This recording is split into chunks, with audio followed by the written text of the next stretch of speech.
И така, уважаеми господин инженер, сега почвам да ти показвам от тук какво съм направил.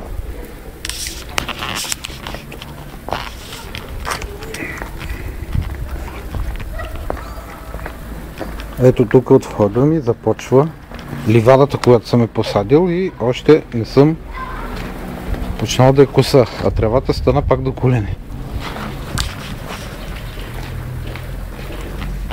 След това тук на моята жена има хубава градинка, в която са посадени много хубави цветя, като цъфна става чудесно. Ето това гнезденце, което го виждаш, съм посадил средиземноморска акация, което се казва албиция и е много чудесно дърво с страхотни красиви ароматни цветове. Ако има късмет да порасне, ще имам издънки и за тебе ще ти дам да си насадиш в двора. След това продължаваме тук, където ми беше едно време сталитната антена и цел поглед върху нещата. Есента Николина си викна човек като мене, Милчо, който изкопа и техното местенце и както виждаш хубаво е станало.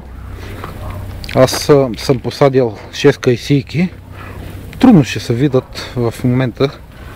Тук има една прасковка и зад нея са два реда по 3 кайсейки. Преди реда с лозичката, която е. След това минаваме в моята половина, която както виждаш вече няма огромна джанка, а всичко е изчистено и подредено точно както трябва да бъде един двор.